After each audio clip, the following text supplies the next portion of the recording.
Hello and welcome to Veggie Patch Ideas. Today it's all about how to grow and sow sweet corn.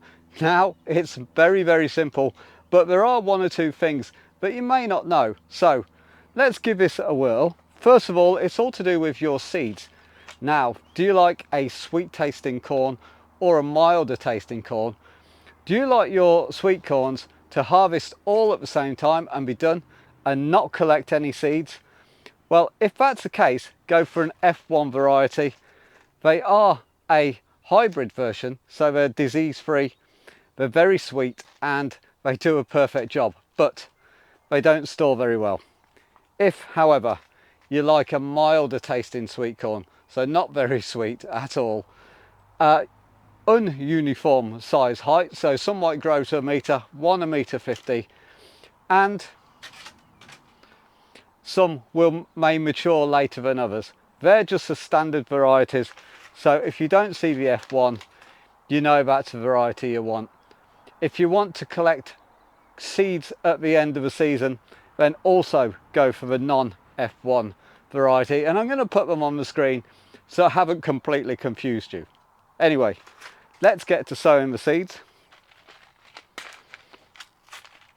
Now these are best sown about this time of year, so April, May. And as you can see, we've got 3 trays ready to go, and this is just your normal compost, your normal garden compost.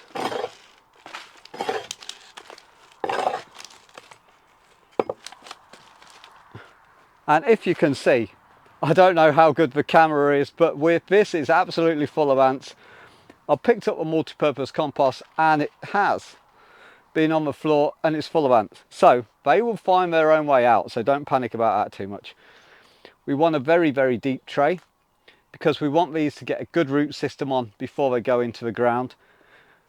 And because I've got a lot of ground to sow vegetables in, we're going to go with a lot of corn, so 1 in each, and you want them around 1 inch to 2 inches deep.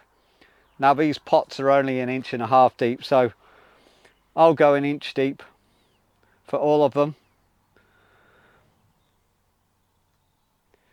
Can't be any simpler than that. Now the optimal temperature for these to germinate is around 18 to 32 degrees, so they do like it hot. This is why we do them later on in the season, and in a polytunnel like this it gets very hot, and a greenhouse or a conservatory. So with a sunny day, now's the perfect time to do them. So that's 65 to 90 Fahrenheit. And when these go out into the ground, you need to plant them in a block formation so they can cross-pollinate, that's all. So grow them in blocks, very important, and you'll be onto a winner every day of the week. They do take a while, they're in the ground for quite a long time. Make sure you can support them if you have any windy days, because as you know with the channel, last year mine got absolutely flattened by some freak wind. But as the climate's changing, we've got to prepare for every eventuality as gardeners, eh? Now, if you're saying, Glenn, it's late on in the season and I really need to get these sown, there is a germination hack or a germination tip where you soak the kernels in water for 24 hours, just normal tap water, or better still, water but water.